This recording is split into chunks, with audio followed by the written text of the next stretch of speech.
সম্মানিত উপস্থিতি, আজকের এখানে ইসলামী ছাত্র শিবিরের সম্মানিত জনশক্তি এবং নেতাকর্মীরা আছেন, আমাদের সুধী শুভাকাঙ্ক্ষীরা আছেন, বাংলাদেশের ছাত্র সমাজ এবং নাগরিকরা আছেন।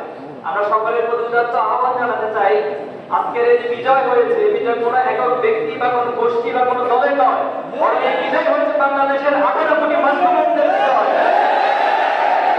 আমরা আজকের এই বিজয়ে কোনো উৎসব করবো না, কারণ এখানে যে পরিমাণ শহীদ হয়েছে আপনারা জানেন, যে পরিমাণ রক্ত ঝরেছে আপনারা জানেন।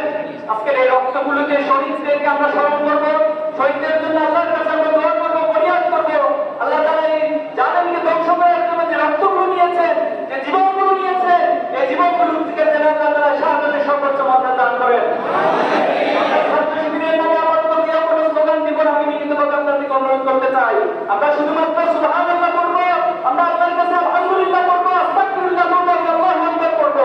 পাশাপাশি আমরা শহীদদের জন্য, শহীদদের পরিবারদের জন্য দোয়া করবো। যারা শহীদ হয়ে গেছেন তাদের পরিবারগুলো অনেক বেশি মাসুম। আমরা আল্লাহ তাআলার কাছে দোয়া করছি, আল্লাহ যেন তাদেরকে রহমত দিয়ে, বরকত দিয়ে শহীদদের পরিবারগুলোকে আল্লাহ তাআলা পূর্ণ করে দেন।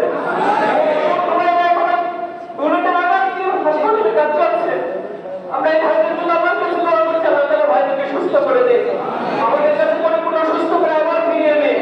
অনেক ভাইরা এখন কারাগারে আছে, আপনারা জানেন এই জালিম সরকার তাদেরকে অনেক নির্যাতন করেছে, টর্চার করবে, 7 দিন 8 দিন পর্যন্ত তাদেরকে রিমান্ডে নেবে, নির্যাতন করা হয়েছে। আমরা আল্লাহর কাছে ফরিয়াদ করছি, দ্রুত সময়ে তারা আমাদের কাছে এই ময়দানে আবার সুস্থভাবে ফিরে আসবে ইনশাআল্লাহ। আমাদের উপস্থিত যারা অনেক মেহমানরাই আছেন, আমরা লম্বা না করে সংক্ষেপে শেষ করার জন্য এই পর্যায়ে আমাদের সামনে সর্বশেষ আজকের এই প্রোগ্রামের প্রধান অতিথির আলোচনা রাখার জন্য অনুরোধ করছি বাংলাদেশ ইসলামী ছাত্র শিবির মাজলুমদের কাফেলা, শহীদ কাফেলা বাংলাদেশ ইসলামী ছাত্র শিবিরের সংগ্রামী কেন্দ্রীয় সভাপতি ছাত্রনেতা জনাব মঞ্জুরুল ইসলাম।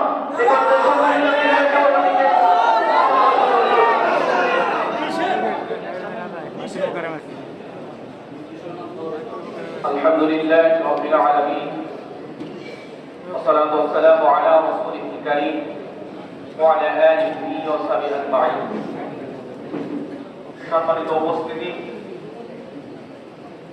এদেশের তাওহীদি জনতান্ত্রিক সংগঠন, মাজলুমদের সংগঠন বিগত 16 বছরের আওয়ামী দুঃশাসনের শিকারে যে সংগঠনটি সবচাইতে বেশি নির্যাতনের শিকার হয়েছে, আমাদের এই প্রিয় কাফেলা বাংলাদেশ ইসলামী ছাত্র শিবিরের জনশক্তি ভাইয়েরা, শুভাকাঙ্ক্ষী, যারা দেশের দিনকে বিজয় করার জন্য রক্ত দিয়ে, ঘাম দিয়ে প্রচেষ্টা চালিয়ে যাচ্ছেন। প্রিয় উপস্থিতি, আজকে খুব বেশি কথা আপনাদের সাথে আমরা বলতে আসি নাই। আমরা লাশের সারি দেখেছি, শুধু লাশ, আমাদের কাছে হিসাব নেই লাশের। কত লাশকে গুম করা হয়েছে আমরা এটা জানি না। কত লাশ, তার মা লাশের খবরটাও হয়তো তার ছেলেকে বুঝবে পাবে না। সর্বশেষ বিদায়ী যে মুখটা, তার মুখটা দেখার জন্য মার আকুতি থেকেই যাবে। এই স্বৈরাচার সেই লাশটাকে গোপন করেছে, আমরা এটা দেখেছি। ছাত্রদের কি দাবি ছিল? আমার কাছে এটা মনে হয়েছে ছাত্রদের কোনো অধিকার থাকতে নেই, তারা তাদের কথা বলতে পারবে না রাজপথে। ছাত্ররা যখন কথা বলবে তাদেরকে লাশ করতে হবে। লাশ করলেই এই লাশ তার মায়ের কোলে ফিরে যেতে দিতে হবে না, এই লাশকে গুম করতে হবে। আমরা দেখেছি লাশ নিয়ে আমাদের ভাইরা যখন প্রতিবাদ করেছে, তাদেরকেও আবার লাশ করা হয়েছে। কাজেই আমাদের সামনে ইতিহাস স্পষ্ট, এ জাতি এত কাছ থেকে এই স্বৈরাচার শাসকদের কেটে গেছে। আমরা ইতিহাস পড়েছি, ইতিহাস জেনেছি। এক সময় এই স্বৈরাচার শাসকদের উত্তরসূরি যারা ছিল, তারা যখন দুনিয়া থেকে বিদায় নিয়েছিল, মানুষটাকে আনন্দ করেছে। কিন্তু গতকালকের দৃশ্য আমার কাছে মনে হয়েছে এর চাইতে আরো বেশি ভয়াবহ আনন্দের দিন ছিল মানুষের। আমরা কোনো আনন্দ